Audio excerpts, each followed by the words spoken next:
सोनपुर सदर अपहंच अंचलर स्वर उत्सव महोत्सव सभा समिति समारोह प्रगति दुर्गति और संगतिर अभिव्यक्ति को नहीं आंचलिक संवाद विभाग पक्षर प्रस्तुत करुछु जिला हालचाल।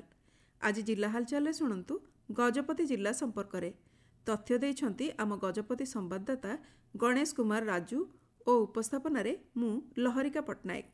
गजपति जिला स्वास्थ्य समिति पक्षर जिले में केन्द्र और राज्य सरकार पक्षर विभिन्न स्वास्थ्य योजना कार्यक्रम चली सेगुड़िक मध्य मुख्यतः युव समाज पाई तमाखु मुक्त अभियान कुष्ठरोग चिन्हट अभियान निमोनिया कार्यक्रम पुरुष बंध्याकरण कार्यक्रम भली अनेक कार्यक्रम रही।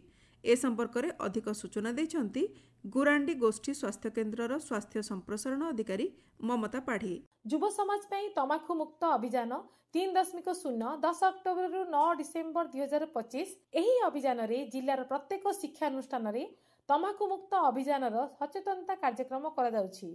तमाखु सेवन अधिकांश अणसंक्रामक रोग और कर्कट रोगर मुख्य कारण, तेणु तमाखु वर्जन आज युवपीढ़ी आह्वान करा जाउछि।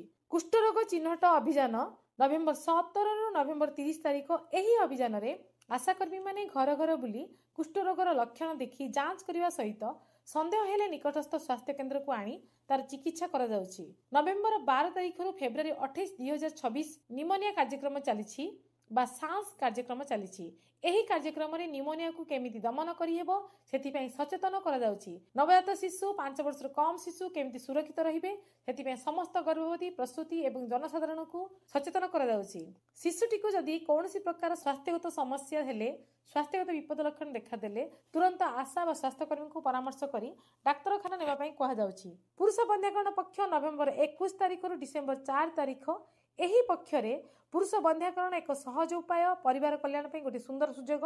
एथिपाई सेवा ग्रहणकारी 2000 टंका सरकार तरफ प्रोत्साहन राशि सुविधा दिया जाउछि। सुनंतु जिल्लार किछि संवाद आम संवाददाता ठारू। अणु क्षुद्र एवं मध्यम उद्योग विभाग पक्षर पाराखेमडी स्थित जिला परिषद सम्मेलन कक्षरे अणु क्षुद्र एवं मध्यम उद्योगर कार्यदक्षता त्वरान्वित करने सह गुणवत्ता प्रमाण उपरे एक दिनिकिया कर्मशाला अनुष्ठित होइछि।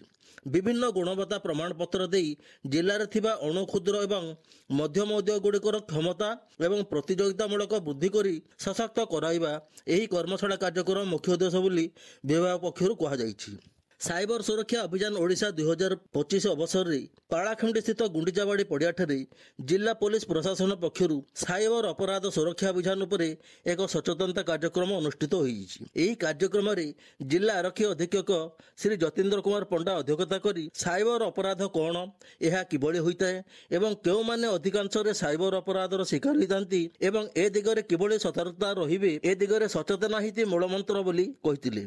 गजपति जिला गोसाणी ब्लॉक अंतर्गत बमिका ग्राम में गुरांडी गोष्ठी स्वास्थ्य केन्द्र पक्षर तमाकु मुक्त सचेतनता अभियान कार्यक्रम अनुष्ठित होइछि। एही अवसर में ग्राम एक सचेतनता शोभायात्रा बाहरिबा सह तमाकु मुक्त समाज गठन पर शपथ पाठ कार्यक्रम एवं एक सचेतनता सभा कार्यक्रम अनुष्ठित होइतिला। सभा कार्यक्रम में मुख्यतः तमाकु सेवन स्वास्थ्य प्रति केते क्षतिकारक, यह सेवन करने द्वारा किभଳି संक्रमित होई आस्ते आस्ते मारात्मक रोग ग्रासी थाए से संपर्क में स्वास्थ्य विभाग अधिकारी माने उपस्थित ग्रामवासी को बुझाइथिले। पाराखेमडी स्थित जिला परिषद सम्मेलन कक्षरे गजपति जिलार वरिष्ठ नागरिक मंगल और पालन अधिनियम 2007 विषय एक सचेतनता कार्यक्रम अनुष्ठित होइछि। एही कार्यक्रम में जिला सिविल कोर्टर रजिस्ट्रार प्रसन्न कुमार बेहेरा एवं पब्लिक प्रोसिक्यूटर राजेश कुमार मिश्र अतिथि भाव जोगदे एही अधिनियमर गुरुत्वपूर्ण प्रावधान गुड़िक उपरे कही पिता माता और वरिष्ठ नागरिक मानक पई उपलब्ध आईनगत अधिकार सुरक्षा व्यवस्था और कल्याण मेकानिजम संपर्क में कही। जिला हालचाल आज एतिकी। आसंता काली जिला हालचाल शुणिबे गंजाम जिला संपर्क में।